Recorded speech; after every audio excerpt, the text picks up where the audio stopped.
All right, I've tried to record this like 100 times. It's not working on my computer, so we're going to try it on my phone. So, I'm Ethan Minshaw, better known as Special Agent Jake Bacon.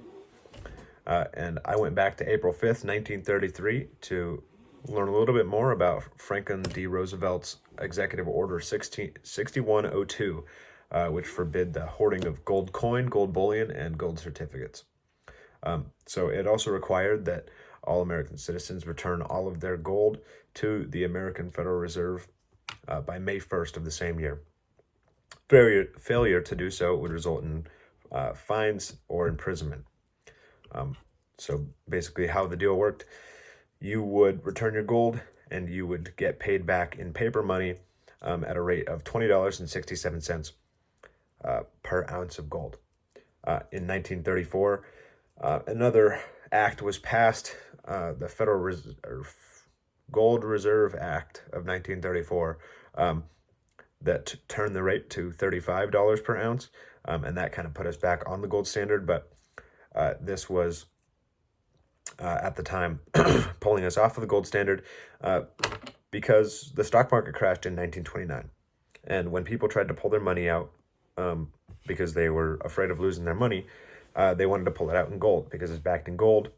If you can't trust the paper money, you can trust the gold. The issue was that the Federal Reserve only had about 40% of all the money that it had given out in gold reserves. So essentially, people would go to get their gold and it didn't exist, which is a problem. And it led to a lot of people being pretty poor. That is what the Great Depression was.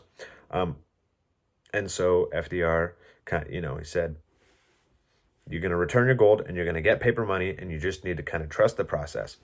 Kind of a wild moment in American history, and I think really unique for a lot of reasons. Number one, could you imagine something like this happening now? Like, I couldn't.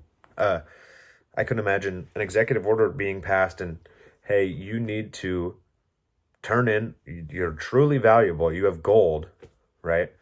You're going to turn it in for this stuff that I say is worth something, but it's not actually worth something technically, but it's worth something because I say it is.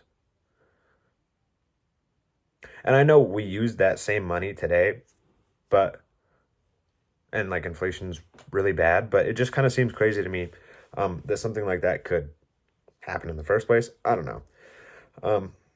I just thought it was really interesting, especially that takes a lot of public trust in the government, which I just don't think exists now. And I don't know. I don't totally think that it existed then. So I don't know. I have some questions about that. But let me know what questions you have, and I'll get back to you.